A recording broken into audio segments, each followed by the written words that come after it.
Hey everybody, what's up out there in the YO universe? This is Survivor 2002 on a glorious Friday, the second Friday in July. Today I got a chance to go to the pool. I didn't get up at the time I usually do, but I still got a chance to go in and do my thing. And Wednesday I started my food and exercise diary for Scott to look at.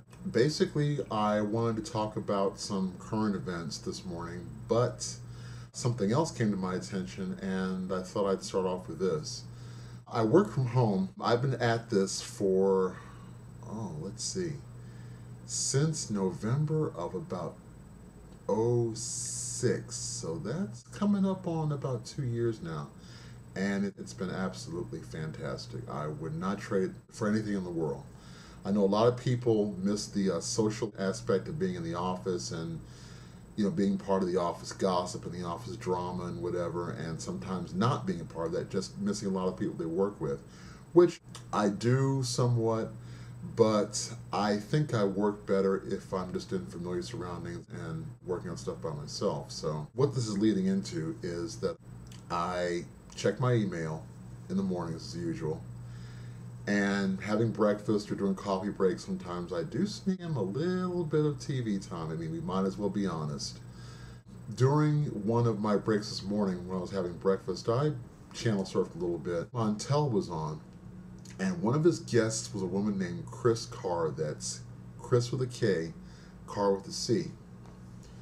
And she's made a documentary and also written a book called Crazy Sexy Cancer. What it's about is it tells the story of how she was diagnosed with a very, very bad form. Well, there's no such thing as a good form of cancer, but it was definitely not good for her. And about how it disrupted her life, but also about how she decided, instead of being a person who was dying with cancer, to become a person who's living with cancer. And it documents all the measures she took, about how proactive she became, how she turned her fear into creativity, and how she was motivated just to make the adjustments in her life that helped make her a happier and a healthier person, even though she has the disease. It was one of the most inspirational things I've seen in a while, and I'm very familiar with her film. I've seen her on shows before, and I've seen clips from the movie before. It's a good reminder to see her again and to see her work and how it inspired people.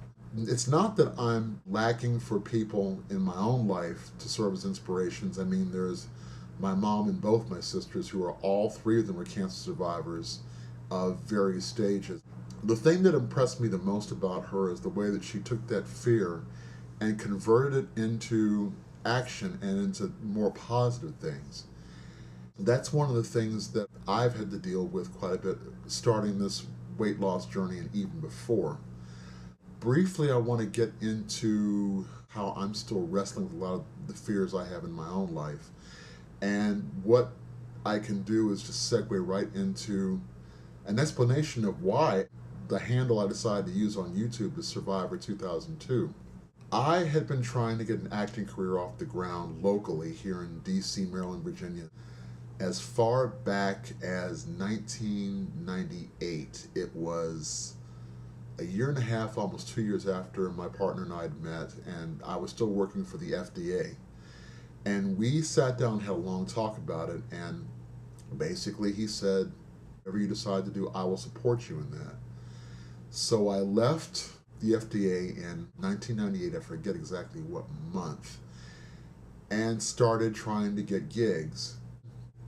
Some things panned out more than others, some didn't. In 2002, April to be exact, I went to Baltimore to audition for a speaking part in The Wire, which is now history. I think it just ended last year. And it wasn't anything more than a 2-line role, but that's how a lot of people get started. Just the 2 lines, and all of a sudden, bam, it leads to a lot of other things. And I was hoping that's what would happen here. But on the way back from the audition, I did the usual thing, waiting outside Pat Moran Associates building over there in Baltimore, just on the outskirts of town. And a woman was also at the same auditions, auditioning for another part herself. And we decided to share a taxi. what happened next just came right out of the blue.